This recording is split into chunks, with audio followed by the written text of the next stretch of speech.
Today's episode is brought to you by Anthropic and their new AI model, Claude Pro. Get 50% off Claude Pro when you use our link, claude.ai/make-it.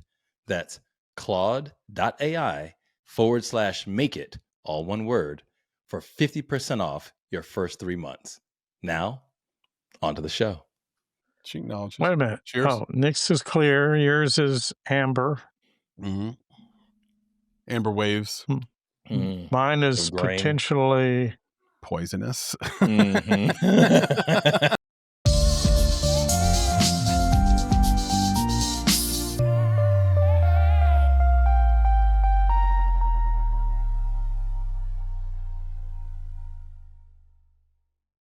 Hello, and welcome to another episode of the Make It Podcast. I'm your host, Chris Barkley. And I'm your host, Nicholas K. Bugs. What's Welcome, up, man? Sir. What's up? Hey, so today, no guest. No but guest. That's okay. He said no guests with a T, not no guests. Yeah, no guest. Because you could say that. Yeah. And it would also be correct. Is that like all my friends when I was growing up would say axe? Let me ask you a question. Yeah, what? That's right. You say what? Wait, what? You mean ask me a question? That's what I said. Wait, you wouldn't do him like that, would you? You wouldn't do him like that. Of course I would. Of course I did. Excuse me, young sir. Did you mean ask? Listen, I had to live up. I had to live up to my branding now. Okay. Yeah. You're living your brand even back then before brand was a thing. People knew who Papa Bear was. They knew. Okay. They knew. They wouldn't let me shame my white daddy. There's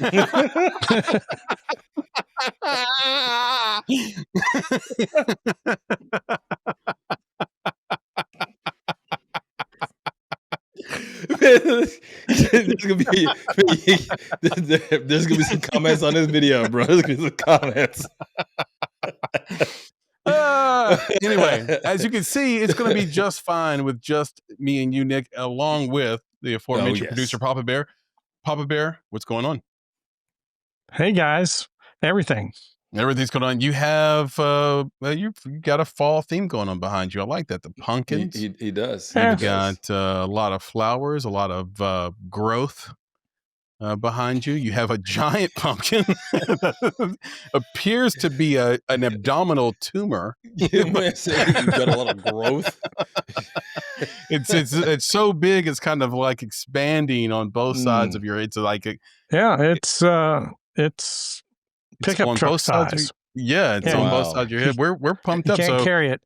Yep. Full disclosure, we are recording this on October 30th, so the day before Halloween, and that will explain Papa Bear's background if you're watching this right now. If you're listening to it, that is the explanation for you. Unfortunately, we cannot drop this tomorrow, so they'll be listening to this a week from now. But why don't we do this, Papa Bear? Let's hop directly because it's just us. Yeah. That you know what that means? It means we drop into some headlines. Yep, that's headlines. Right. And this is an indie talk. So yeah, let's do our Let's talk thing, about guys. the industry. Yep. Let's go hop into some headlines, PB. All right. Well, The Wrap just dropped an article about vertical micro dramas. Okay. They have reached $8 billion in business. Hollywood is finally paying attention. The addictive 90-second shorts have emerged as a serious business. The titles are provocative and extremely clickable. So what about vertical microdramas reaching such a big business kind of level? There's a couple of things. Well, we're already there, and there's a couple of things to this, though. Okay, so let's just talk about these vertical films, if you want to call them shorts, pieces of content, whatever. So one we had on Emma Toner. So if you guys have not checked out the episode with Emma, that came out, I believe, in May. Is that right, Nick? I think so. I have to take a look, but maybe early, maybe mid to late May. We had Emma Toner from Galateo on there. Shout out to you, Emma. Hope you're doing great. But she gave us the whole skinny on how the whole business works, how they get the scripts, how they get the performances, their ability to scale casting calls, totally usurping the sort of the traditional model of casting director and agent working together and being called on by a producer, right? Like these are just open casting calls to anyone who happens to be on the site. That's so different, and it also feels so egalitarian, and they take advantage of that ability to scale to make these shorts. Now, so go back, listen to that if you want to know the skinny on that or want to be involved in it. Early on in the process, I would say about a year ago, maybe a year and a half ago, I was asked, do I want to produce these verticals? Do I want to be in the bucket of people who want to throw their hat in the ring to do this in China? And I just thought it all looked bad. I thought it was really not the kind of storytelling I was into. And I know that's going to sound like sour grapes. Now it's $8 billion. Oh, you were above it. That's not what I mean. I knew it was always going to make money. I knew it was going to do well. Even when Katzenberg was doing Quibi, I think that's who did Quibi. It wasn't that the idea was bad. It was that the way they executed it was the old Hollywood method of casting and production mixed with technology, and that's where it really failed, right? They tried to go hire top talent, get all the producers, all the best directors, DGA. You're still paying the same cost. You're still paying the union minimums for the writing and the directing and the cast. You're still paying SAG. You're like, all the expenses were the same, except just the stuff was shorter. And now you've got this massive platform that needs to be managed on the tech side, massive server costs and massive marketing costs to make it work. Well, what people like Emma and others figured out is if we don't have to work inside, and Nick's talked about this a lot over the last couple of years, if you don't have to work inside the Hollywood system to make a piece of content, all of a sudden it's very affordable. If you can open up casting like Emma did and make it egalitarian, and you usurp talent agents and the casting directors, suddenly you just saved yourself a ton of money. Casting directors are 50 grand, right? Sometimes, right? So, or more. So it's that's the first thing. The second thing is just calling a little bit of bullshit on the $8 billion number. Okay. Right. And I'm on the record. Look, I don't like these things. I think they are clickbait. I do think they have a very short term sort of run to them where people will tire of them. There's been things like this on YouTube already that were very popular. And then basically people grow up and they grow out of it. But the $8 billion is the value of the market, meaning that's what investors have put into these things, not the net profit, not the EBITDA that they're getting from serving up these vertical films. So I just want people to understand that, pump the brakes on, this FOMO they may be having about producing vertical content. Anyway, Nick, that's a mouthful. There's a lot of information, but I just want to lay that out there. Nick, what do you think? Yeah, I think again, go back and listen to the Emma Turner episode. It was awesome for a lot of different reasons, but we talked about it a little bit earlier than I guess Hollywood was talking about it, or it showed up on social, right? Mhm. So I think that yeah, the 8 billion number, whatever, like that's not the important thing for me. It's like China, I think, started to China. advertise or talk more about it, Mhm. which now brought it into the conversation for Hollywood because Galatea and Inkit have been around for some time. They've Mhm. been doing this stuff for a while. This isn't new. It's just that the social conversation is new because somebody brought in a number, right? Like you're saying, someone brought in a number, whether it's real or contrived, about Mhm. $8 billion. And now everybody has to talk about it because it's $1 billion industry, apparently. And maybe it Yep. is because Galatea is making millions of dollars doing what they're doing in their own Yep. way. Um, is this something for everyone to jump on and run with? No. I No. think if you want to understand how this works in a meaningful, productive way, again, listen to the episode. Go contact Emma Toner. Go see what Galatea is doing on their platform because it's not about vertical content. It's about taking stories that are meaningful to an audience that they're building on their platform and then converting existing stories that have proven their merit and then turning those into series. So you're just extending the experience that people have already loved, that they already appreciate, that they're Yep. already engaging with, into a different medium, and you're using the medium of mobile, right? That's what it is. People want to say vertical, vertical, vertical. That's great. No, what they really mean is mobile, Yep. because that is where the viewing is going. And we can see that, right? People are watching more and more. They're listening more and more. They're engaging more and more on their mobile devices. So that's all this is Mhm. it saying, take the platforms that we used to create content for and shift, because people are shifting their viewing habits. So yeah, I think there's definitely a shift into this space, but we knew that already, right? We knew people were going into mobile. So 100%. this is just a natural progression into that space. PB, you had something?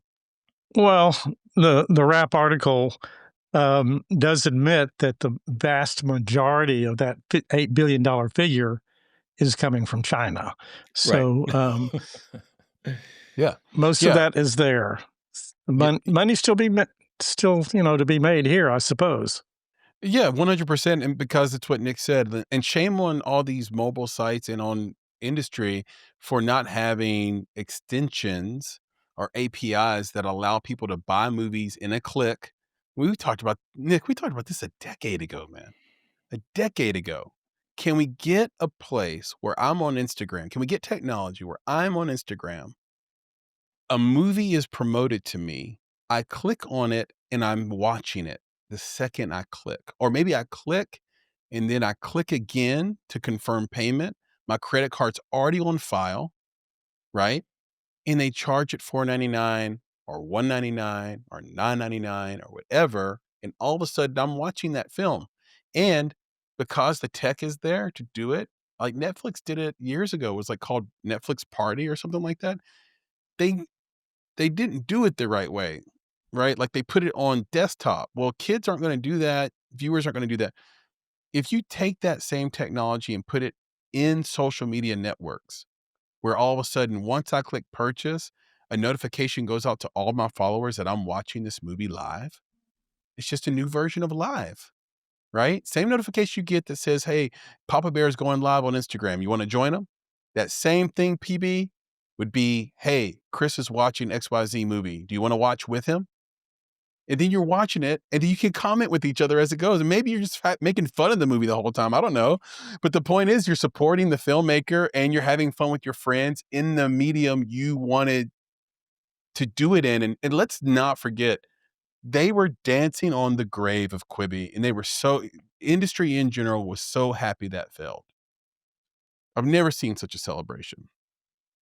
This isn't going to fail. It's going to keep going for a while. The quality, if it gets better, it'll have more longevity. If it stays really bad like it is, then it's going to be its own thing. It's going to be like Wattpad. It'll be off to the side, but it's going to be quietly making a fortune. Okay. So our next headline, the TV series Landman enters the top Love that 10 show. titles. Yeah. It enters the top 10 titles audiences are most excited about ahead of season 2 debut. Okay. So what about that? Well, let's talk about these top 10. What are these top 10, PB? Yeah, let's talk the top 10 for us. That's what I need to know. Okay. I have these thoughts. are the top 10 shows people are talking about. On the top, and number 1 is Wicked for Good. Okay, keep it going. Number 2, Stranger Things. Mm-hmm. Okay. Number 3, NFL football. Not a surprise. Not soccer. Tron, Aries. Mm-hmm. Black Phone 2. It, Welcome to Derry. Superman. And 8th, Wednesday. And 9th, The Fantastic Four, First Steps. And then Landman made it in the 10th spot. Yeah. So this is what I want to talk about. So let's go to Tron real quick. That's the thing that got me, right? So the headline is that these are the top 10 things that people are excited about. I'm reading this list here. And I guess to me, we got to look at the definition of excited, Well, hold on, right? Nick. Because but wait, Is because you this can is get this top 10? excited. Explain this to The, me, Nick. he's what he's Is this saying an is these are the actual top top 10, or is this top 10 10 that things people. people are excited about? That's what he said. This is Excited an about. Excited Like, about. this is an listen, excitement Talking meter. listen. What I'm about. saying. No, no. Okay, I was The confused. headline is that people are excited. Okay, Okay. and what I'm saying is that it depends on the definition of excited, because I can get excitable, right, about a topic that I'm heated about or I'm annoyed about. And I think that's what this list it really reflects, right? It's like when PB was like, "Yeah, this is what people are talking about." I was like, Yeah. "Okay, yeah, I agree with that. I agree that people are talking about them. I do not agree that this list is what people are excited about, because I have yet to find a person who's excited about Tron. Period. You know what I'm saying? Like, no, no. Like, listen, Yes. I found out earlier today that my daughter, my eldest daughter, watched Tron. Mhm. So that was early in the conversation. I called her back later. I was like, "Why did you watch Tron? Like, tell me, explain that to me real quick. Why did you watch this movie?" And she said, "Well, because the movie that I wanted to see got sold out, and we were already at the movie theater, so we watched Tron." I was like, now that Which makes is sad. sense. That's so You watched sad, but that it's movie by true. accident." And I was like, "Well, how was it?" She was like, "It was terrible." And she gave me like 37.2 reasons as to why it was terrible. And that's what people are talking about. So so my whole thing is with this headline is I want people to understand that, like, be careful about these headlines, because they're trying to tell you that data shows that people are excited about these things. No, Yeah. they're talking about them. And why are they talking about Tron? Because Tron is supposed to be legitimate, high quality IP, intellectual property. Mhm. It's supposed to be one of those things that's so blockbuster that everybody's going to go see it. I'm sorry, ain't nobody watching Tron. There's like 14 people who are Tron fans, and they watch Tron and they maybe read Tron comics, but the majority of people don't know anything about Tron. They don't know about the lore, and I'm sorry, I feel bad for my man, because I'm sure he's a great actor, but who cares about Jared Leto? Like, what are Jared we? Leto's awesome, but I know what I'm I saying. I mean, think he's he great, has but fans. I mean, yeah. I know, but I'm saying, but like, we're not going to see a movie because Jared Leto's in it. And the other thing is that, like, I think that my daughter, she gave this great kind of review of it. She was like, it feels like this was a movie for him to showcase himself, and like in a big bombastic film, so that maybe one day he could be like in a big Marvel movie or whatever. And I was like, well, he shouldn't have freaking done Morbius. Right? Like, what was Yeah. he thinking? Yeah, yeah, Like, yeah. if this is what you're trying to be. And she was like, I feel like he's trying to be like the next Tom Cruise. I was like, Tom Cruise never played an ugly Dracula looking dude in a Yeah. movie that was a villain slash hero. No, he wouldn't have done that to himself. So whatever Jared Leto's trying to do is not working. So anyway, I look at this list again, and I'm like, okay, I could see how these films and these shows, these things are in the conversation 100%. But I have a great deal of Well, umbrage yeah, with but the Nick, idea of people being who excited well, about here's the all of thing, these like, things. what are they in the conversation for, right? Because you Yeah, could be in the it's conversation, and so, again, I don't know how shout out to the rap. The rap is awesome. I don't know what KPIs or metrics they're using to measure or judge excitement. If it's about Google searches, then that could be about the fact that, because every person I've talked to that watched Tron was incredibly disappointed with Tron. They yeah, will but I haven't talked to a lot of people who they should watched it. win for coolest poster, Yeah, because the and poster, listen, the art is badass. yeah, It's but back awesome. to what you said, But the Chris, though, movie's like not the good. rap That is, could be I the know, conversation. but the rap is doing their thing. But this data comes from screen share, right? So Yeah. screen share is providing the data to the rap for them to show. And Yeah. all I'm saying is that there's a disconnect between the words, right? It's one thing to say this is one of the most talked about Yeah. versus excited. And I don't think anybody's excited about Tron come out on any freaking thing. We have an And I don't audience know who's poll on our well, we know one person platform. who's excited about Superman, but Yeah, yeah, I don't know yeah. a lot of people who are Yeah. excited. Excited about Superman. Like, like, we listen, we did an audience poll on our YouTube platform for Wicked for Good. And we just asked a simple question: are you excited to see Wicked for Good? overwhelming no's. Now that could Right. just be our audience, right? It could be. Yeah, legit. We don't want to just make it sound like people aren't excited. But I was surprised because we tend to have a younger audience on our community page. Yeah, And for sure. and like all of our biggest polls are Disney related, for example. All of them. So for there to be overwhelming no's for Wicked for Good, someone has not done their market research when they decided to do this sequel, when they decided to run it back with Ariana Grande, right? And Cynthia Arrivo. Erivo. Hey, can I say it? I hope I Our don't. audience isn't excited. But listen, I want to say it real quick. I got to say it. I Mhm. do. I mean, this might be a little off color. I'm sorry, but if they do the sequel, man, like Yeah. Ariana Grande is gonna have to eat. She gonna need a You thought burger. she was a little too peakish? No, like now, like Oh, okay. during the film, it's one thing, but like all the stuff that's going around social. Part of me, I can't. I don't even know if I should believe it, right? Because Yeah. you know how people do. They clickbait you, and they'll make her seem a little bit thinner than she actually Yeah, is. they'll edit it. They'll doctor it. But that's the conversation right now. Is like she's way too thin. When she was on Hot Ones, I was like, yo, she needs to eat more of them. I Like saw her on Hot Ones. yeah, She take looked the heat she off. looked tiny, but she's always She been did, tiny. but But not that tiny, bro. Not that tiny. I'm really suspicious of this. When I was in journalism school, I remember we had an assignment and it was about O.J. Simpson, the trial of O.J. Simpson. And one of the things we had to do was look at the focus of the assignment was the Time magazine cover that he made. And what they did is they darkened his skin to make Oh him yeah. look more dangerous, to make him look more. So apparently, a darker skinned person is scarier to America than a person of color that's as light as him. He Yeah. wasn't Yeah. scary enough. They didn't want him to look like OJ running through the airport in a Hertz commercial, or the guy who was making you laugh, in the Naked Gun movies. They made his beard more pronounced, so that was scarier, darker skin. And this is how the media and this is social media.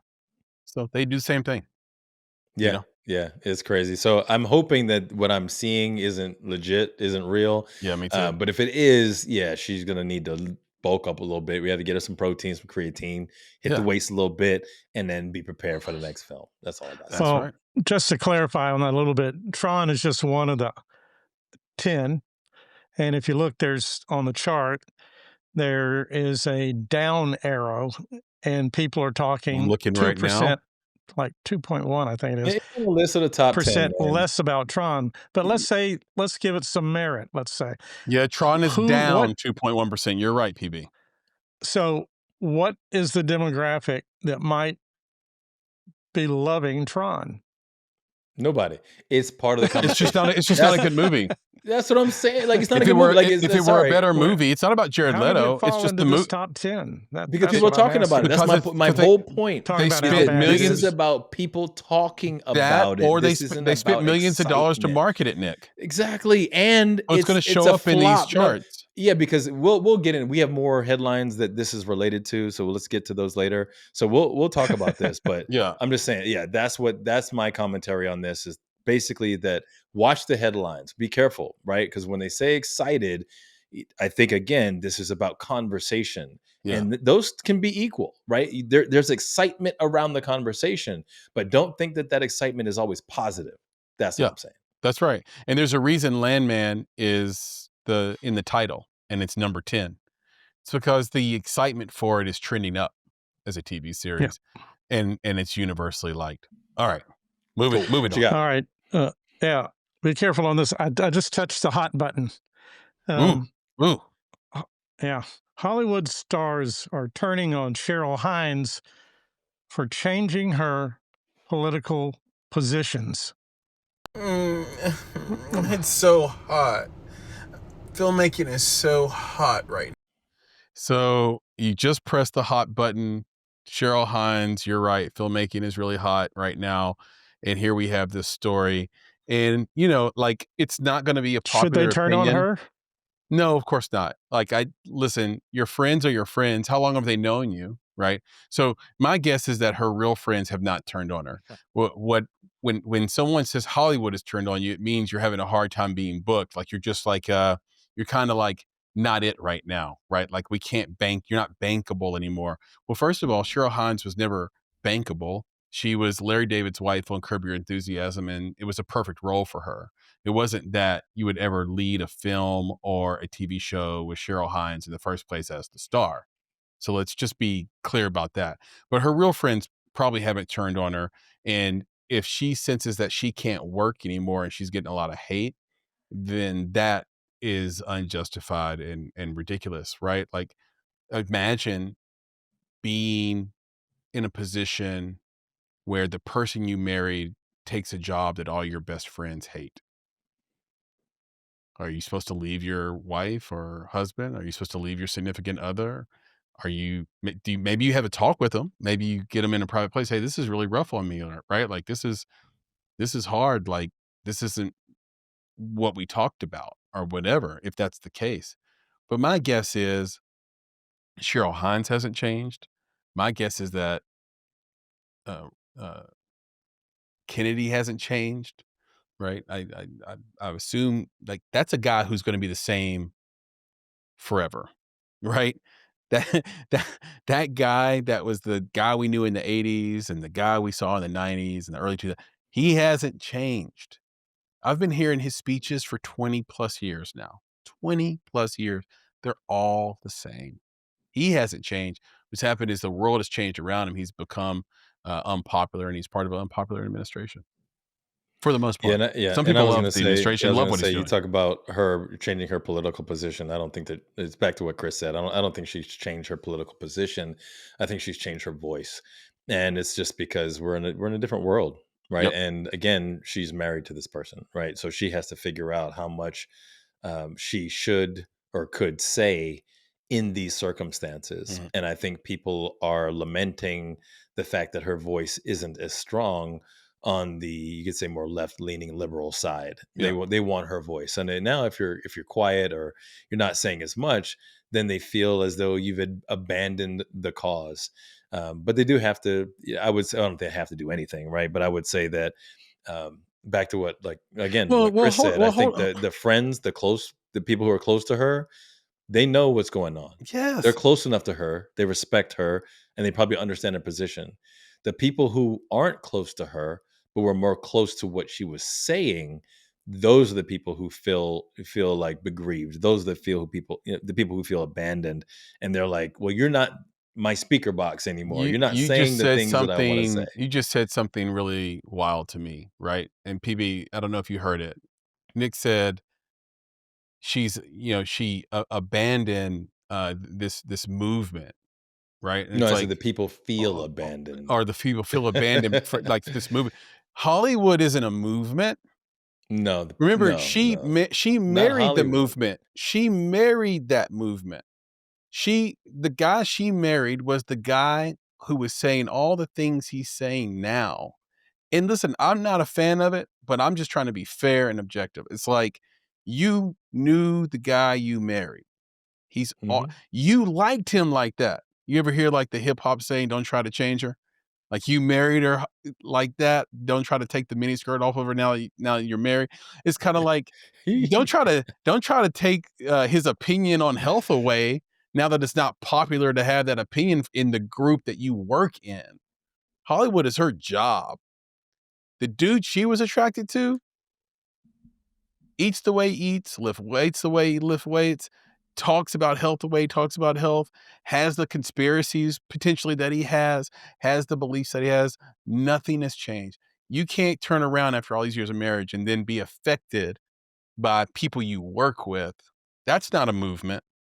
Hollywood's not a movement, No, right? it's not about So Hollywood as a movement. It's about, again, the liberal voice that she had before is quieted, and people feel as though she's abandoned that side of the world. And I think, again, she has to do what's right for her I don't think in she the has current though, is what I'm saying. in the current zeitgeist. I don't think she's She changed married her that guy opinion. in Hollywood when he was cool Yeah, with Hollywood. she hasn't changed her opinions at all. I think just her voice isn't as loud as it once was. It's That's all. unfortunate, man. I don't know. But are I people know still I love? asked rhetorically, Nick, I'm but with what would you. you do? What would you do if you took a job that you found out your wife's friends and work community hated and she was getting pressure? What would you But do? here's the deal though. Like you don't find out. You knew. You know what I'm saying? Like they knew. Yeah, this isn't new to them, right? So it is Okay. what it Yeah, is, and they'll maybe. manage it. And that's my point, is that they have to manage it in the best way they feel possible. That's it. It's just a waste of time to throw the hate. That's all Yep. I'm saying. It's a waste of time to throw the hate. Yeah. Agreed. Yeah, I'm just glad I turned down that job operating the cattle prod at the meatpacking plant. It was a great offer, but Yeah. Yeah, So you turned cattle it down. prod at the meatpacking plant. Yeah, you turn it exactly. down. You know, Immortal Technique used to say that your diet is not revolutionary. And I used to love when he said that, because you have a lot of people who believe their diet is a revolution. It's revolutionary that I'm vegan, right? It's revolutionary that I'm a meat eater, or I do only Atkins, or it's revolutionary that I'm a No, it's just a dietary choice. You don't get to be Nelson Mandela because you chose not to eat meat. Because what we know, and this is maybe a Dick Gregory thing, what we know is when your ass is starving, you will eat meat. Okay, and if your Yeah. ass can't get meat, you will eat a vegetable. Even if a cucumber makes you nauseous, you will eat that damn cucumber before you let yourself die. And that's the proof it's not revolutionary, because revolutionaries are willing to die for what they believe in. That's the difference. Thus, diet is evolutionary. There you go. All It's right. a choice. Just making a choice. Yeah, how did we get here? Here's I don't something know how we get everybody, these places. That's what makes this show so great. You never know what you're Here's going to get something when you I come to think make it. everybody has noticed. Reduced theatrical revenue, the decline of star power is making Hollywood's biggest name, is caused by Hollywood's biggest names like Margot Robbie, and Dwayne Johnson, The Rock, Now, struggle Reggie at the box Roby, office. Papa Bear, was the first black punter in the NFL, if not the only black punter to ever be That's in the true. NFL. He played for the Miami Dolphins, I believe. No, he played for the Raiders. Reggie Roby, shout out to Reggie Roby, black punter. I thought it was Miami. Could have been Miami and the but Raiders. But yeah, Margot so Hollywood's Robbie, going totally through different this person. decline. The star power, it used to be, that if you had a big star in your film, it almost guaranteed success. That doesn't seem to be the case nowadays. What's going on? Well, I almost feel like we should pay some bills before we answer this, right?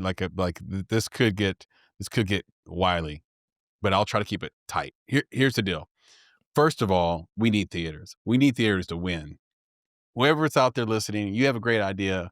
You need to develop it. You need to send it forth, because theaters is the bright red line between films being financially successful and the industry being viable and the industry going away. It's just that serious. There is no, and we're going to talk about this in a little bit. It's a big topic today. We're going to hop into, what we want to address some marketing and talk about just the industry in general and sort of how weird this industry is. There's no industry like the film industry. And we'll talk about that here in a second. The theater is the last place a film artist can get fair market value for their work outside of selling a 4K UHD or a Blu-ray. That's it. So they have to survive. And that's why it's a concern that some of these stars, like Frankenstein, flopped. Like I think, or there's just like not a lot of excitement. I think, wasn't Frankenstein in the theater? It already got pulled. And that was like a big budget movie. There was supposed to be a lot of fanfare around Frankenstein. And, there is a desire to watch movies with stars in them. But I feel like they almost have to be in the right context now in order to get people out of their house to watch it. Like, people are making a choice, Nick, where they're like, is this a theater movie or is this a streaming movie? Yeah, well, there's two things there, right? There's the reduced theatrical revenue, and then there's the decline of star power. So I want to just talk on the theater part first. So when I was growing up, the theaters were in malls, That's right? true. Yeah, and who went to the theater more than anyone else? It was kids went to the theater. And why did we go to the theater? Because we wanted to be together, right? And the Mhm. mall was an experience. You could Yep. shop there, you could get food there, then you could go see a movie Get there. arrested. Yeah, you could get arrested. But when the movie, there was an arcade there. You remember that, right? There's an Yeah. arcade there. There was There's a things to giant do. arcade. Yeah, Loved the arcade. the mall was an experience, Yeah. and we are seeing the loss of the mall. Right, Mhm. it's going away, guys. Like it's just gone. And when the mall goes away, the theaters go away. Yep. And then you're left with standalone theaters, right? Mhm. Which were not as popular as the theaters in the mall. So now you're left with the standalone theater. So the only thing to do there is watch a movie. Yep. So you have to figure out if you're going to spend the amount of dollars that it takes to go see a movie, and the only thing you're going to do is watch a movie. That's a little bit more difficult. It's a more difficult. That's very interesting, Nick. I like Yeah, this. I like this yeah. take. This is a It's a good more take. difficult ask, and Yep. I think what happens is that when you take that away, when you take that experience away, then it's just about the movie. It's not about the day, the night, the evening, the friends, all the things that you do while also watching a movie. Is now just watching a movie, which gets back to what you're saying, Chris. Yeah. You got two options. I pay to go to this place to watch a movie, or I watch it on streaming. I mean, which do I pick? I don't have the experience isn't there anymore. So I think that's one of the things that people aren't talking about. They talk about, the movies themselves maybe not being as good and people aren't interested in watching movies. Yeah. No, it was always about a community experience and all the things that you could do in and around the movie theater before that we don't have anymore. Mhm. Now, the second part was the decline of star power. We hear that a lot now, right? The decline of star power. And we've even talked Especially about it. men, Yeah, we've even talked about it, right? Like, are right? you gonna have another Tom Cruise? Is there ever gonna be another Tom Cruise? Well, the thing is that it's not about the decline of star power, it's about the shift of star power. Mhm. So, one of the reasons why kids aren't going to see movies like they used to is because their stars are not in movies, right? Our stars were in movies and in Yep. TV shows. Now, the kids' stars, the ones who used to go to the movies all the time with their friends and hang out in the mall and play arcade games, no, their stars are on YouTube. Yep. Their stars are on social. TikTok. Their stars are on TikTok. Yep. Their stars are on Twitch, right? So Yep. that's where they're going to watch content. So that's it. It's not there's a decline of star power. It's not about that. It's about the fact that the stars have shifted from where they used to be. Now I got one last point on Mhm. that, which Yep. is what these stars in film, what they're making. So The Rock goes and makes a drama, The smashing right? machine. The Smashing Machine, a very heavy drama. Well, I think we're shifting away from that content as star powered content, right? And why? Because that's not what kids are Yeah. watching on social, TikTok, YouTube, Twitch. They're not watching drama. They want entertainment. They want things that are going to make them laugh, jump out of Dramedy, their maybe. seats. Yeah, Dramedy. maybe Yeah. dramedy, They do but they're like not drama because looking. they like sappy, campy drama, surprisingly. Yeah, but I Yeah. think they want the comedy aspect of it. But here's the Yeah. reason why I don't think that drama is what they're looking for anymore. I think they're looking for something that's more sensational, that's going to give them a stronger feeling. And what I mean by that is I think thrillers and horrors are still there. It's S shock factor, Yeah, right? yeah, Stranger It's gonna Things, for Yeah, example. exactly. They're gonna be It's a scared. mix of The everything. feelings are stronger. Scare, drama, Comedy, love, action, comedy, all yeah. in Stranger Things. These are Horror. yeah, but that's what Yeah. I'm saying. But these are all the genres that I think that the current audiences are really going for. So when you do something that this like the Smashing Machine, that's not just drama, but it makes you think. Like you have to sit and think about this. Like you have Yeah. to understand it. I don't think that that's what people want. And there's always this desire to talk about no, they're people are looking at major IP and they're looking at no, people don't want IP. If you look at all the intellectual property blockbuster films, it's the fact that the drama is embedded in something they're interested in. What are they Mm. interested in? They're interested in an escape. That's what horror is. That's what comedy is. That's what sci-fi is. That's what fantasy is. That's what action is. They're looking for an escape. They don't want to feel real feelings. They want to escape into some alternate universe where they're hyper excited about something that's happening. Mhm. That's what they're interested in. So again, the Smashing Machine, things that again, this Margot Robbie, the latest film I think that she's doing, again, it's making people think and bringing them closer to reality than they really want to be in. Yeah, it's That's an all. interesting take. I mean, one battle after another is IP, right? But it's also wouldn't fit the traditional sort of, role of a blockbuster film, the themes of a blockbuster film, a summer tentpole movie, but it did make money like a Mhm. blockbuster film, right? It's going to be a $200 million movie, and it's IP. So there is And remember, there's a IP pocket of us though. Remember, that this that that I still, works, you and I still right? here. We're still here, bro. Yeah, We still want intellectual yeah. drama. We still want films that take care when it comes to the acting. Like we have an auteur's taste. We Yeah. still exist. We're not absent. But if you look at the broader market, we don't make up the broader This is the market. concern where it's going, right? And the concern that Yeah. the industry has, and the concern I have, the concern we all should have is this, because you are spot on. The stars are, let's say, a Kai Cenat, right? A Twitch Yep. personality, or I Show Speed, another Twitch personality, that are Aiden Ross, or these people are super stars, and even down to people I sort of loathe, like Andrew Tate. Like, these are superstars. They're stars, right? But the concern we all have to have, and that I have, is that when you shift where stars are made, what gets lost is the skill. So to become a star at Twitch, Mm. you have to be skilled at getting attention. You have to be skilled with your technology in your room, just like we are. You have Hmm. to be skilled at being entertaining on a microphone and speaking in a way that's entertaining, and doing things that are entertaining on camera. Versus when we came up, people wanted to be actors. So they had to go to That's right. acting school. They had to learn this craft that was really, really hard to learn, and wasn't Hmm.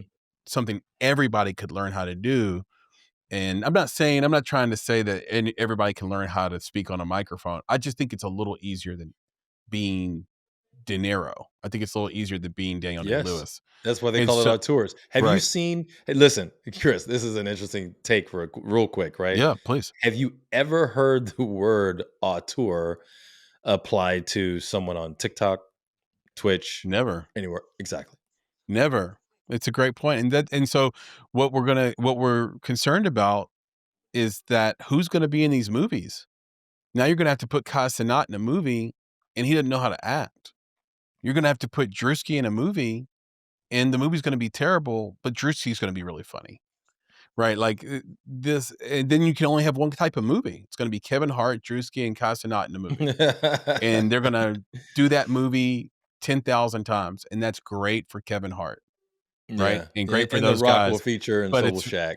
right, but it's really bad for us as a community of filmmakers, creatives, and audience, and film lovers who wanna see great films with great performances in it that take us to another world through those performances. So it's a shame. Anyway, let's pay some bills, and then we'll come back and talk about marketing in today's film landscape for indies. All right, let's take a break. Cool. Let's do it.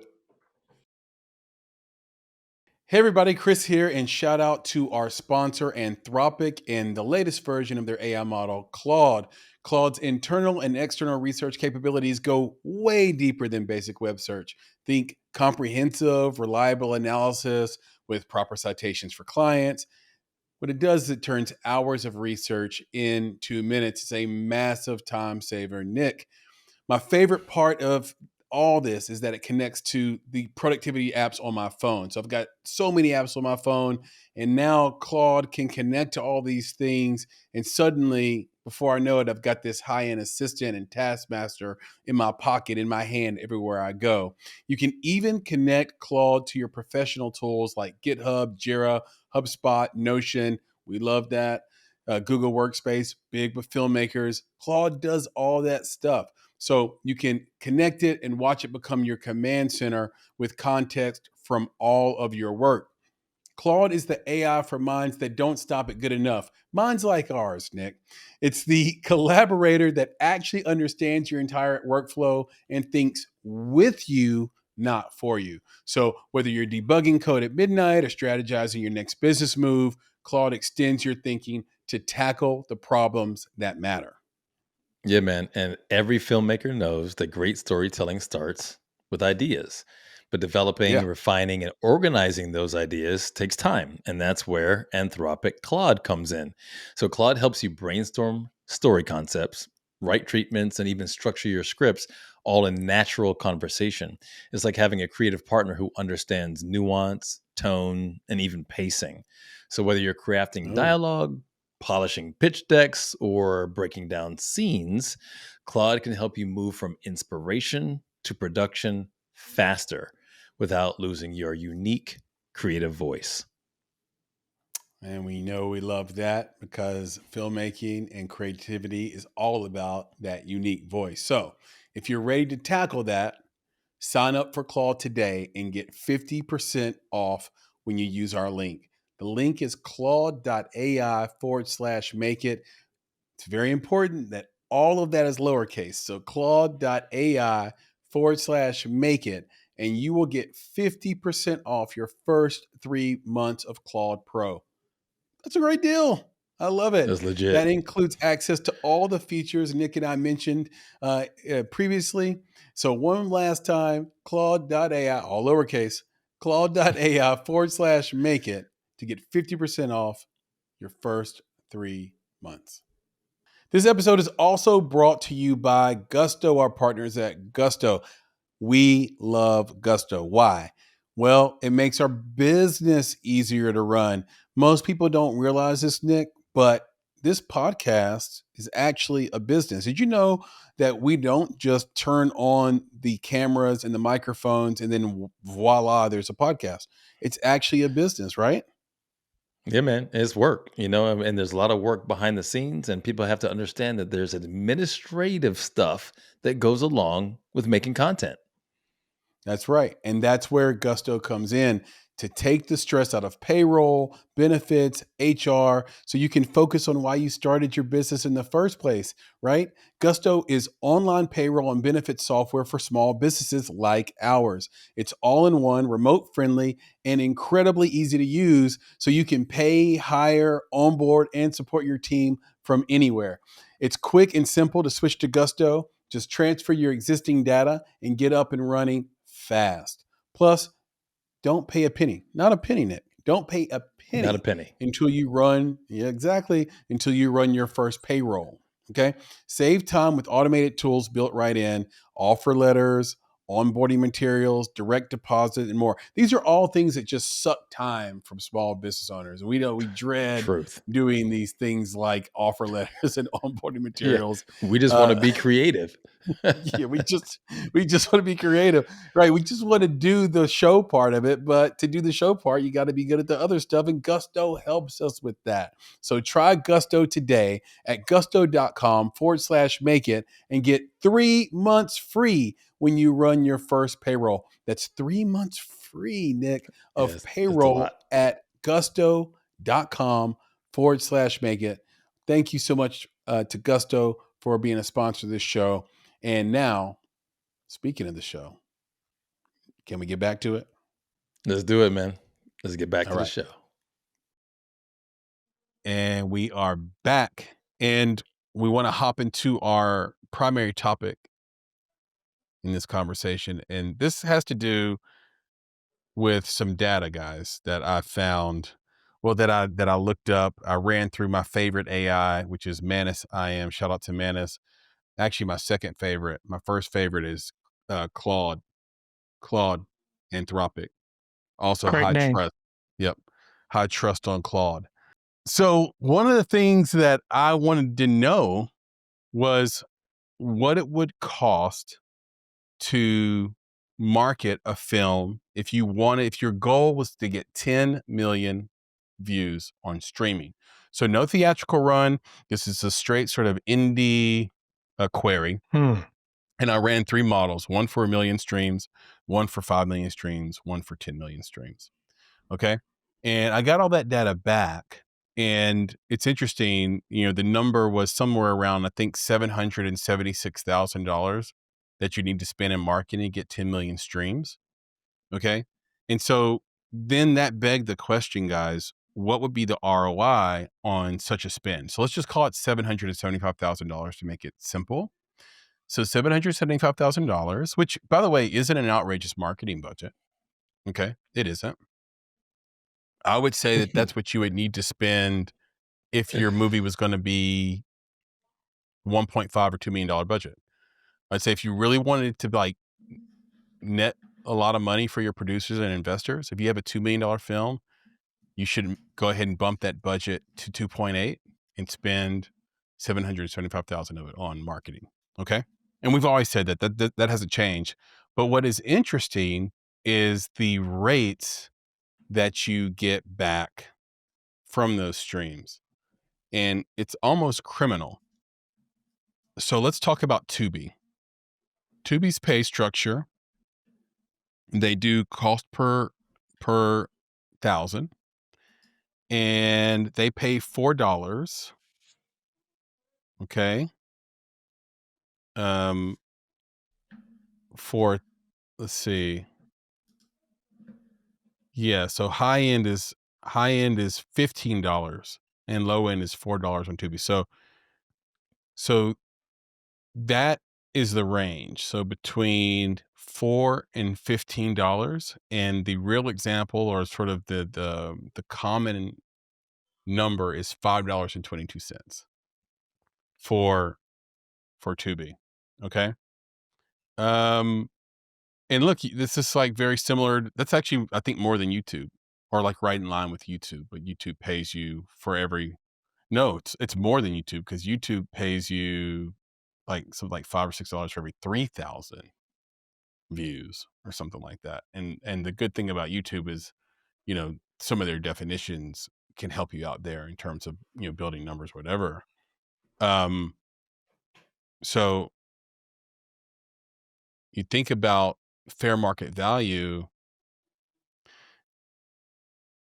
If you had a movie in a theater, and we were just talking about this, and let's just be conservative, because Nick has thrown out some numbers in the past that are not prices I pay to go to the theater, right? Like, he'll say, hey, I took my family of 4, or just me and my son went to the movies, and I was out $100.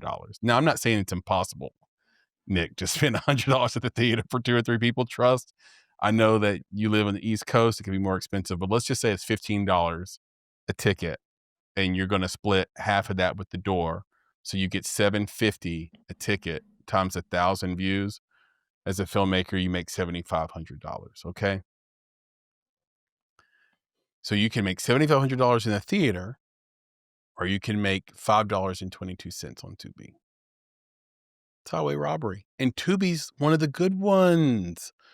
The pay structure on Amazon Prime is, now the rental price is $2.99 to $5.99. We know that, right? And you can purchase a movie. We talked about DVDs being fair market value, 4K UHD.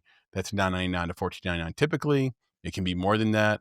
Your cut will be between $1.50 and $3 for any of those rentals or purchases. Okay, but let's talk about how Amazon pays you. What they do is member viewing, so cost per hour, guys. So not CPM, cost per thousand. Amazon does cost per hour. Okay, and they will pay you 6 cents an hour for the first 100,000 hours. Okay. And so you need to do some quick math on how long your movie is, divide it into 100,000 hours, and that's how many views you need to get. So let's do the quick math for the audience. 100,000 divided by the average film, let's say, is 90 minutes. Okay. So that's 1,111 views of your film all the way through. So the viewers watched it all the way through. So we're going to take 1,100 or 1,111 views times 6 cents, and we are going to see what that equals. Okay. Calculator, don't fail me now. 0.6, $66.66 PB. How do you like that? Does that sound awesome to you? To have 1,111 people watch your movie and now remember, this is the revenue Amazon's paying. There's yet another split with your distributor, which is typically 70/30. So you're going to get 70% of that $66.66. Same with the other number we pulled from Tubi. You're going to get about 70 to 75%. Now, if you're with Indie Right, shout out to Lena Nelson, I think you get, hers is 90/10, right, Nick? I thought it was Or 80/20. it might be 80/20 or 80/20. 90/10, but anyway, you get a bigger split. But the point is, you're splitting some money with your distributor on that. They pay 10 cents an hour. This is Amazon, 10 cents an hour for 100,000 between 100,000 and 500,000 hours. And the only way you can negotiate a better rate is if you go completely viral and you've reached over 500,000 plus hours, and then you can negotiate. Doesn't mean you're going to get it, but they're open to negotiate with you if your film has garnered over 500,000 hours, 500,000 hours of viewing.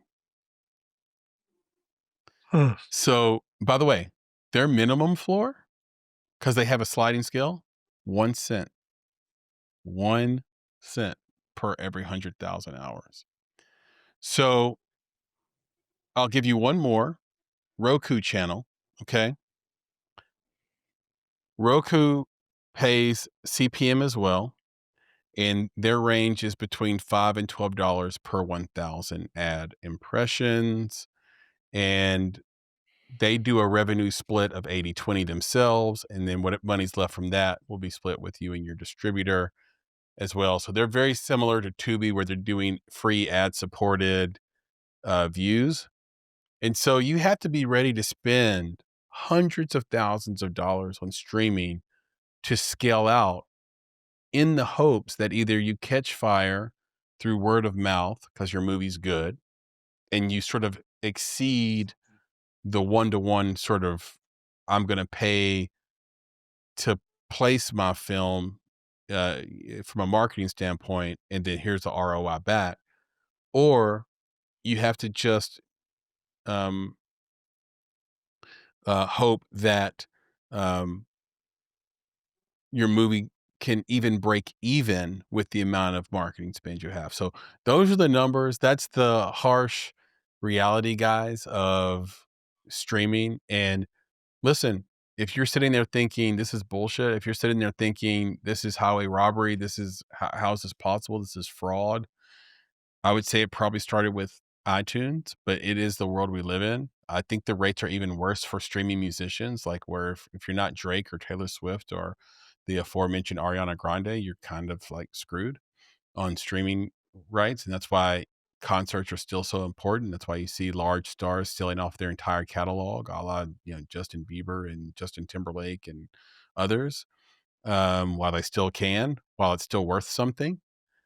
So this is the place we're in. But Nick, I think you're going to tell us why we should still market our movies regardless. No, I think it's interesting.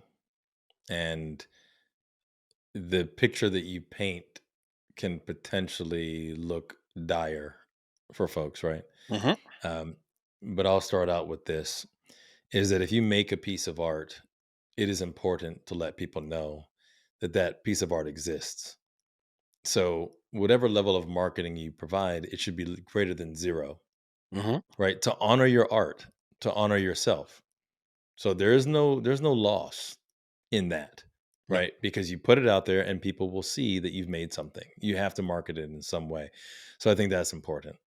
Um, as far as return on investment is concerned, that varies, Mm-hmm. right? What is return on investment? And I think that there can be a financial return, there can be a personal return, there can be a social return, there can be an educational return. There's a lot of different return on investment. So I think you have to figure out what is that to you, Mm-hmm. right? So the marketing dollars don't necessarily all have to come out of your pocket.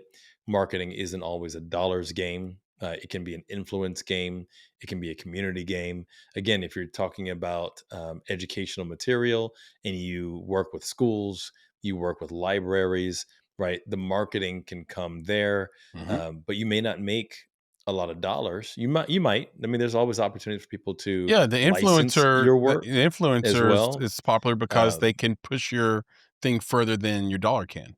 Right, right. But if you Right. exactly, so if you can license your work, that's different, right? So there's a lot of different options. But in like Chris, what you just said is about influencers can push your stuff. You might have to pay for that influencer Yeah, marketing, but that can 100x your content just right there. there. But it really it depends on what ROI means to you. And one of the things that I always say is that independent filmmakers aren't necessarily looking to profit from an individual film. I mean, Mm, you and I, Chris, have had conversations with filmmakers across the spectrum of industry, and we ask them about what does success look like. The theme is that they want to be able to make a living, right? They didn't say get rich. They want to make a living doing the thing that they love. yep. And in order to make a living doing the thing that you love, this is a continuum, right? They want to be able to continue to do this. It's really not about the individual project, it's about a continuum. So if they're able to market and get them to a place where they can make their next film, that's the ROI that they're looking for. So I think that ROI is important. So if you've been able to market with a certain amount of money to show people that the thing that you're doing is worth investing in Yep. for whatever that ROI is. Remember, ROI doesn't always have to be financial. Mhm. But if you can promote it enough that someone is willing to now give you money to do the next thing, then you're successful. So yeah, I hear you, Chris. Yeah, making your dollars back on an individual independent film is a challenge. And when people ask, like, is it worth it? You cannot look at just the individual film's financial return. You have to look at what is the return for you as a filmmaker along the career, your career as a creative. Yeah, and I think that's where a lot of filmmakers get discouraged and sort of miss out on the opportunity that's in front of them. You know, if we had a nickel every time we heard a filmmaker say, "I made this movie and I haven't leveled up," right? It didn't do anything for my career. Well, there was an opportunity out there beyond the dollar spend on the marketing to do something for yourself from a marketing perspective that wasn't necessarily straightforward, marketing of the film to get clicks on the film and views, but things you could have done to deepen your relationship with your audience, improve your craft, deepen your relationship with the market that you didn't take advantage of because you were so discouraged about the first part, about how it's doing and how many views it has and these types of things. So, there's always space to grow once you've made a piece of art, because once it's out there forever. Now, look, the other side of that is that it's so hard, right? Harder than making a song, harder than making a painting, harder than doing a drawing, harder than writing a poem. It's harder. It's the maybe the hardest kind of art to make, outside of maybe architecture. If you want to call that art, I would call it a form of art.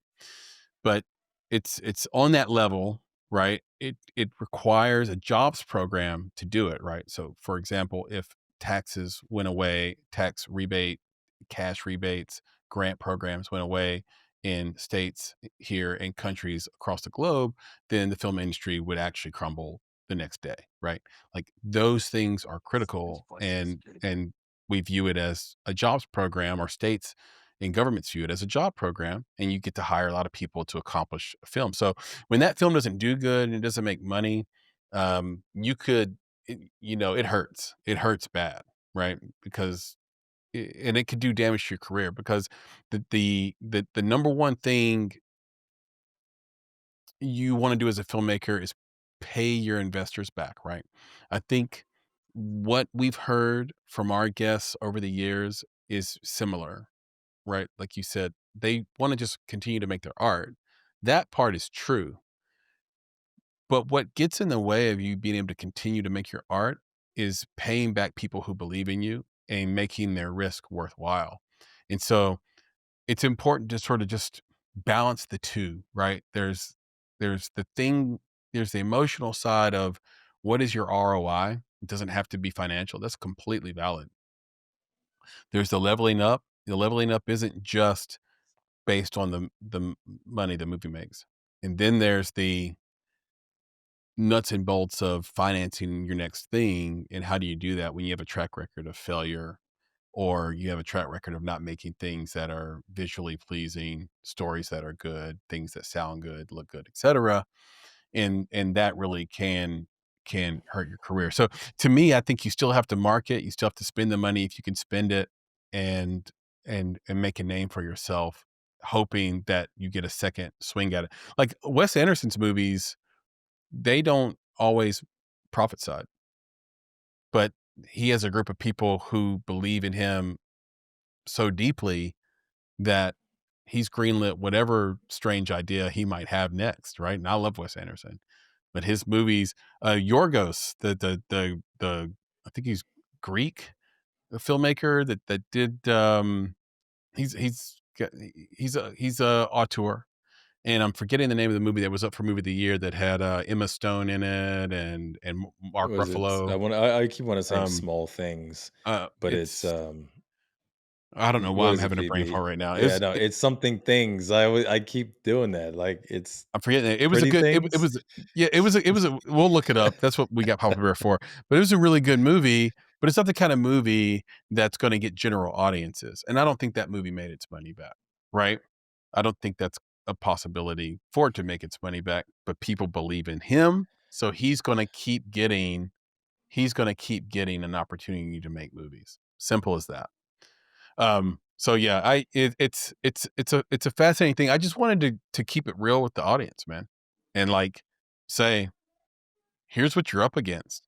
Now, Nick, I don't know if you want to close this out on maybe your thoughts on what Tubi should do, on how distributors should behave in the situation, on what Amazon especially should do, what filmmakers should do to get out from under a Tubi, a distributor, Amazon, a Roku, right? Like maybe these traditional paths need to go away, right? Because they're certainly exploitative, right? They get more out of it than you do a lot of times, right? They get programming, and you get a penny for 100,000 hours or something, right? Yeah, I don't know that they need to change anything, to be honest. That's their business model, right? Yep. And if independent filmmakers fall into their business model, then so be it. But I think that what's one of the things that's really important is that um, independent filmmakers specifically understand that when they're marketing, it really isn't about the product. It's not about the film. Yep. It's actually about their voice. Yep. So the film that you make is a vehicle for your voice. So what you should be marketing is your voice. You Yes. use this film to say something, to Yeah. do something, to That's it. attract an audience, to Mhm. attract a community, and you're marketing it to people who are Agree interested with in that. that voice. So yeah, so they're the people who will be interested in supporting your next film, because one of the things you said, Chris, was independent filmmakers should be interested in paying back their investors. Yep. Well, I would say the majority of If they're the independent interested in making another filmmakers. film So with what I would those say is that people. the majority of independent filmmakers don't have investors to pay back in a financial way. Most of them actually Really? are crowdfunding their films or family Most? funding their films. Yeah, I would say that. I would Okay, go as we could. far as to say I that. need to get some data on that. I don't know if that's true. Yeah, I'm just saying, I think it's difficult to find, but Yeah. I believe, because think about it, out of all the people who are making independent films, they're not going to investors. They're going to family. They're going to friends. They're crowdfunding. They're crowdsourcing, and there is no All payback those more people than are than investors. what. No, no, but listen, the payback is not a financial payback in the traditional sense of investment. The payback is Mm, often what you do on an Indiegogo. What your payback for your $20 investment is that you're going to support me. Your payback for $1,000 investment is that I'm going to give you a signed T-shirt from the cast and crew, and I make sure that I get you that thing. yeah, My payback for you as my uncle is that I'm going to finish this film and it will be in the world, yeah. and you will have helped me on my career as a filmmaker because you love me as my uncle. That is the payback, I believe, for the majority of independent filmmakers. So it's not about a financial return. As long as you pay them back Mm. the thing that they're expecting, that's the key. But I think for most people, it's not. again, it's not financial. But the key thing is to just market your voice. Like, if you're making things that are funded by your friends and family, finish that thing, get it into distribution, right? Make sure that you get across the finish line so that they can see whatever dollars and cents that they gave you went to the thing that you completed, the thing that you can be proud of, and then they'll be willing to do the next thing. Yeah. So just make sure that you complete it, get it out there, and then do them the service. And this is the marketing part.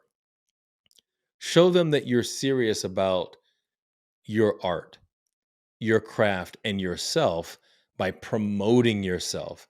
Because if you're making these things and then just dropping them off, that's not fair, right? That's not, I don't Mm. think it's fair to your art. Yeah. Let people know it exists. Let them be the judge. Let them love it, hate it, talk about it, not talk about it. But if they don't know about it, they can't do any of that. So I think Let that let there's a let people minimum let people investment. see that it's your day job is the Yeah, way I think about it. that's the point, Like because if they like know that like it's your let day job, they'll invest people in that in yeah, some way.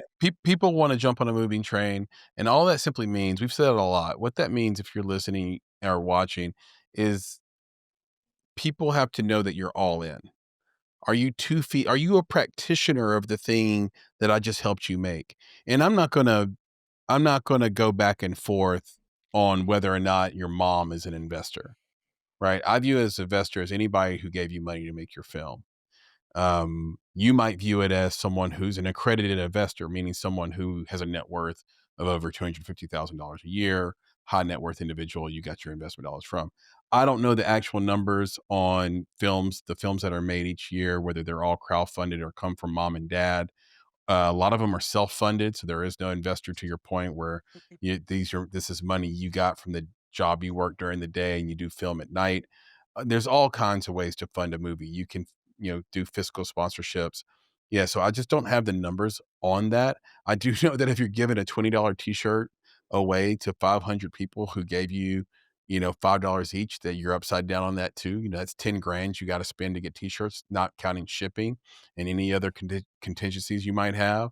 I think you have to be careful with that. You have to be careful with getting too many people to invest in your movie. And I think it's a really tough pitch to walk to uncle and say, "Hey, uncle, uh, I want you just, I want you to give me this money for the love of knowing that I'm doing a thing in the world."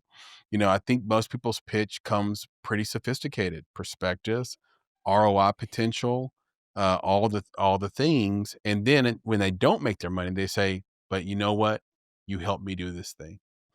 I think that conversation happens after the movie isn't financially successful, and there needs to be an understanding between you and uncle that there is no money coming to uncle anytime soon. Like I said, every movie makes his money back. The question is it 2 years or 200, right? And if you don't make it back in 2 years, you're on that 200 track, and that's not what you want. So it's a fascinating conversation. I love having it. I think we should transition right now to some things we should know before we get out of here, because I can see Papa Bear has been chomping at the bit to stomp us, to stump us. And Are I you was ready? as soon as you said chomping at the bit, I was very concerned with what Papa Bear might do, and then he chomped at the bit as I thought he might. Mhm. But yes, I would enjoy for us to move on to some things we Therefore, should know. It didn't look like your I'm bottom teeth reliable. were connected to your face when you did that. It was interesting. It looked like one row of your teeth had come separated Hmm. and had come apart from your face structure. I don't have dentures. No, that's what I'm saying. I don't That's know. why it's so magical what you just did. That was intense. If you're not watching this, come over to YouTube, subscribe, like, share, and you'll be able to see things like Papa Bear's magical teeth trick, where he can separate the top row of his teeth from his face structure on command. Great segue. Yeah, let's yeah, I let's guess. segue Yeah, into No, things we should sure, know. I don't. sure. Okay, well, today I don't think you'll get stumped. I Oh, think hold this will on, be hold on, hold on, hold on. Did you get the name of the movie? Did even What do I pay you guys no, for? You guys just sit there stare at me. with Mark Me the name of the Ruffalo and Emma movie. Stone Yes, what's together. the name of the movie? I don't have it yet Oh my god. because there's so many I need things. I need better help. I need I need you people do. who wanna. Better I help. need people who wanna. Oh yeah, shout out to BetterHelp, former sponsor. Do you need to factor it in? Yeah, factor it in. Shout out to them. Um, Do we well, get it? Do we get the name? no, The but audience is they do laughing at us have right now. they do Okay. have a TV episode. Who? Mark Ruffalo and Emma Stone, called "Agree to Disagree." That is fascinating. That's a thing we should know. I did not know that. Also, Mark Ruffalo is in a great show right now called Task on HBO Max. It is it's And- really, really good. It's really good. I think everybody should go watch it. Okay. Let's get into some things we know. I will find this. It's called Poor Things. I found that See? in Oh, I found that in I 2 saw seconds. that. Yeah. I That's what found I'm that in saying. 2 Emma seconds. Stone things. That's all you gotta type, bro. But like I was There you close. I go. was like small things, little things, pretty things, pretty wings. It's an interview. Pretty Yeah, Poor Maxwell. There you go. Oh, Maxwell. Every time I turn on Maxwell, I my knew you were daughter gonna get that. my daughter fast forwards. What are you doing? She goes, I just don't like. He's always whining high pitch. I'm like, come on. Maxwell's it's not- fire. Yeah, that was in 2023. She I didn't like think. Maxwell. I don't understand it. But you'll get this one. This is easy. We've talked about earlier about vertical videos. Yes. So the question is, what app was the pioneer in vertical video shorts, and in what year did its vertical videos debut? Wow. So this is very tricky because you want to say Quibi right away, and you just know that can't be right Why? because you are the one asking it, sir. I think You it's are the one Vine. asking it, and because you're the one asking it, cannot be that low hanging a fruit. I feel Vine. like Vine is a great guess. Vine is like We got one Vine and one Quibi. Is that what you said? no. Nick's gonna go with Vine. He doesn't. Do you have a year, Nick? Oh, he said what year? Oh Mhm. crap. In what year? Yeah.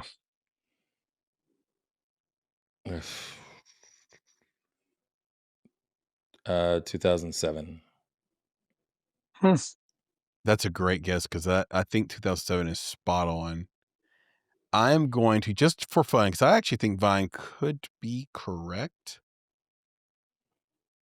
I'm going to guess Periscope. Periscope. I'm going to guess Periscope. Yeah, Twitter's 2006.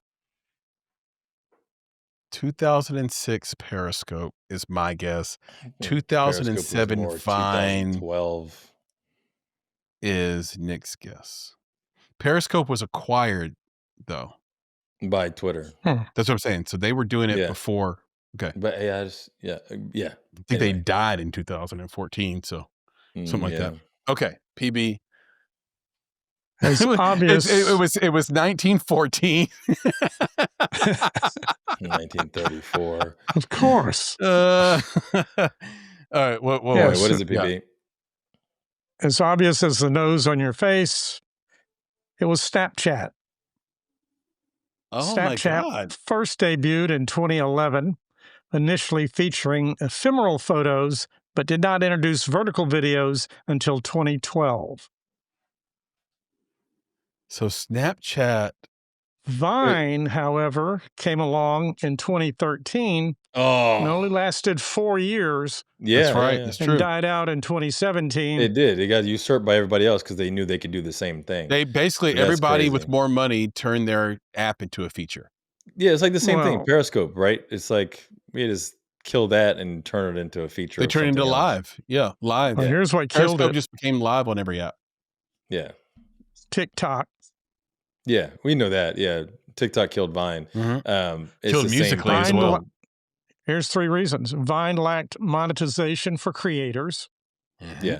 It was just It- YouTube at the time. It was just put stuff different out there. in-app content creation tool, Mhm. and TikTok's viewers are more engaged. Why Well, why remember, are they more Tik- engaged? Yeah, but remember, TikTok didn't just do monetization, but TikTok wasn't TikTok all the time, right? It was It was Musical.ly. Musical.ly? Musical.ly. So that whole thing was about taking popular music and then doing something to that music as Remixing it, well. So yeah. that's where the dancing and all the mixing and all that Yeah. kind of stuff. So it was popular.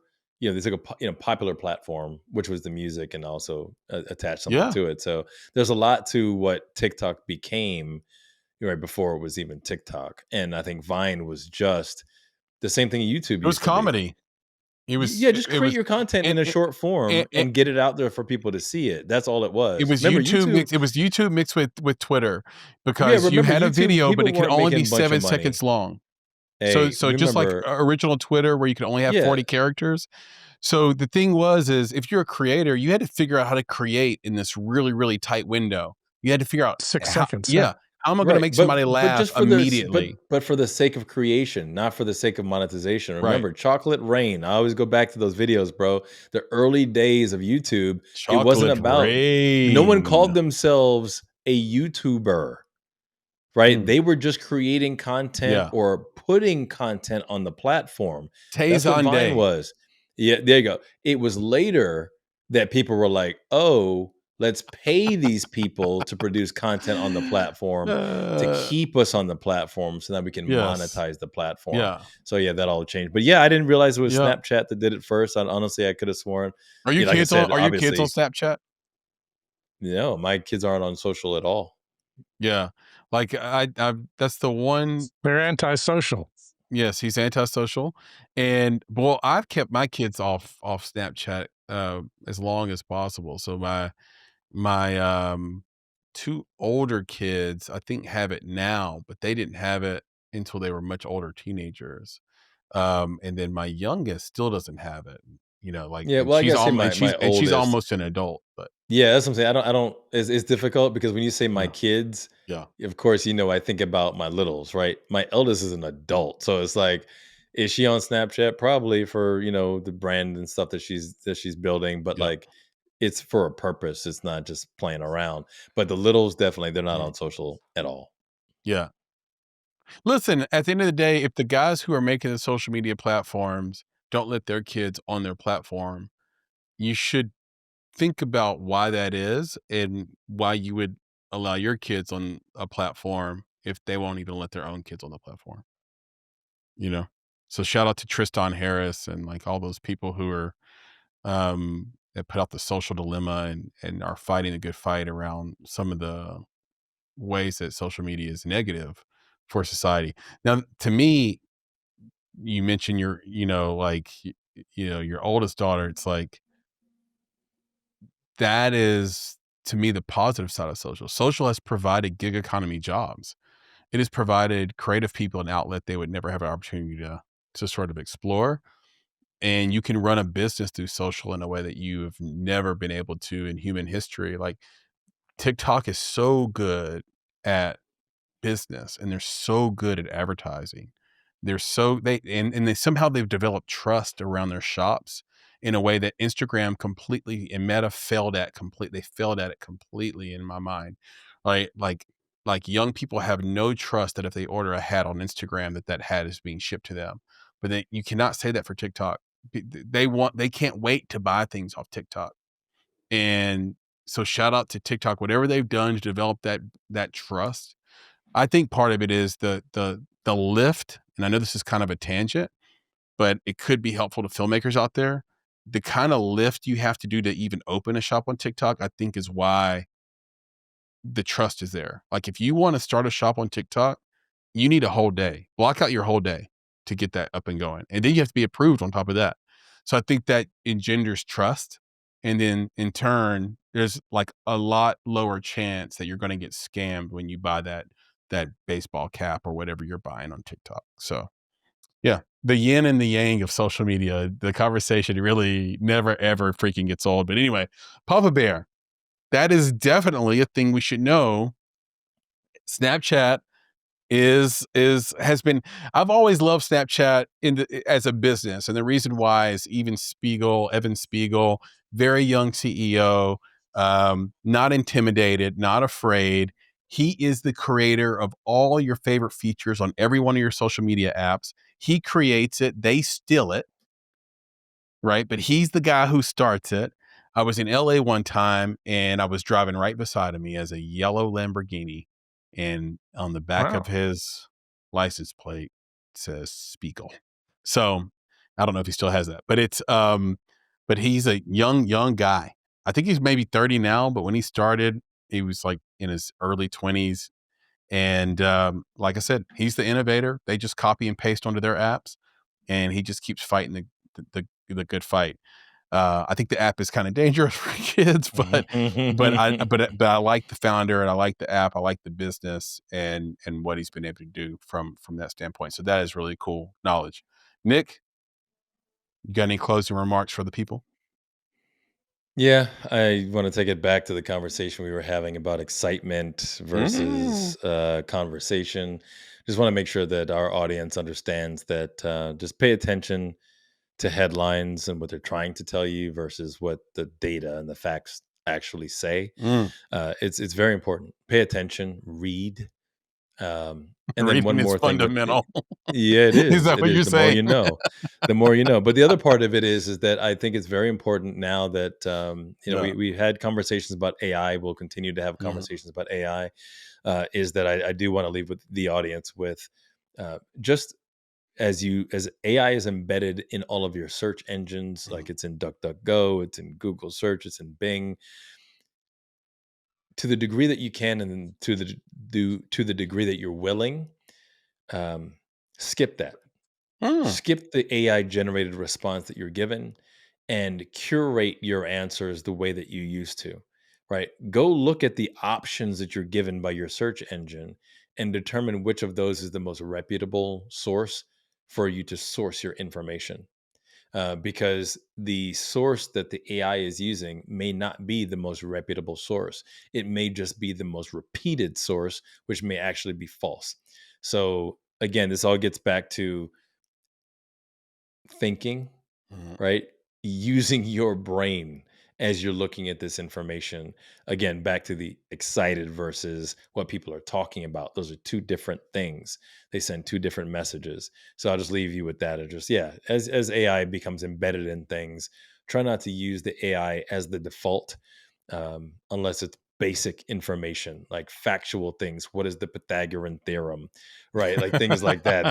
That's basic. It is what it is. It'll always be what it is. It's But if you're exactly what looking up everyone was different thinking. What concepts, is the yeah, if you're Pythagorean looking up theorem? different concepts, then I would just say skip over that and make sure that you Mhm. pick the source so you get the right information. That's all.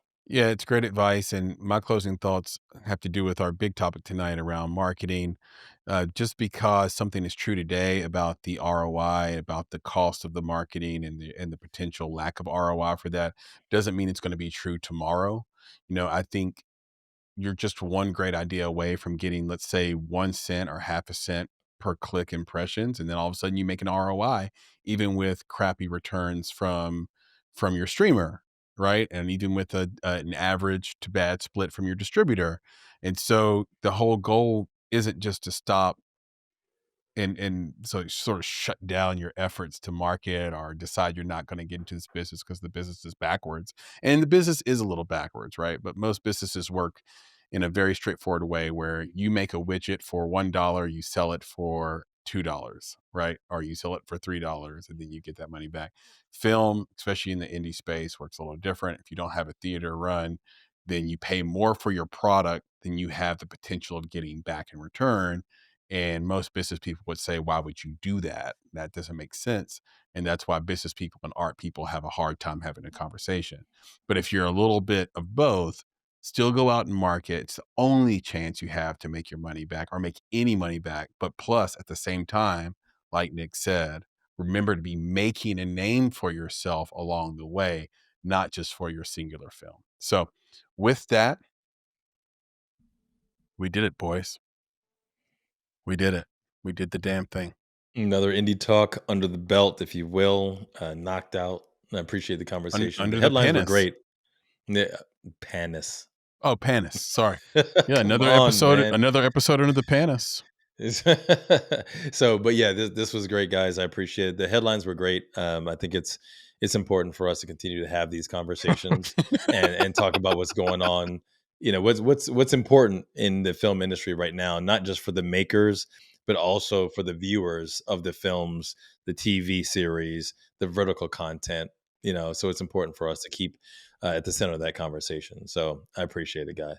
Nick, thank you for being so sober and guiding us through this episode in such a sober way. I never knew that was so important to you, that word, that body part. And guys, remember to subscribe. Remember to like this. If you're listening to this podcast, you can give us 5 stars, right? And do that. And if you have 30 seconds, leave us a review. But the thing is you can also watch. Watching is more engaging. Come find us on YouTube. Search for the Make It Podcast. Like I say, every week we'll come right up. Will be the first thing. And then when you're there, please do remember to subscribe, share, and like. Papa Bear, you gotta calm down. And then, okay. And if you're already here on YouTube, you should know that we are on Apple, Spotify, Amazon, everywhere you listen to find podcasts, everywhere. We are there. So you can listen there and find us if you don't have the chance to watch us on YouTube. If you want to reach out to us, you can do that on social media at _Make It Podcast. We are on Instagram, TikTok, the aforementioned and mentioned many times, TikTok, and on X. So you can find us on those 3 places. We reply to 100% of any query, any message, any DM. So please reach out to us on any of those platforms. We're also on Facebook at the Make It Podcast. So you can search for us there as well. That is a mouthful. And so with that, I turn it back to my compadre in podcasting. It's pretty good right there. No, nothing? Okay, whatever. You guys suck. I turn it to my compadre podcasting, Nick, to leave us with the credo. Yeah, man, definitely to our filmmaking friends, family, fans, and followers out there. As always, be better, be creative, be engaged. And thank you for listening. Papa Bear, Nick, talk to you soon. Yes, sir. Gents, we'll do it again. All right. Peace. All right. Peace. Peace.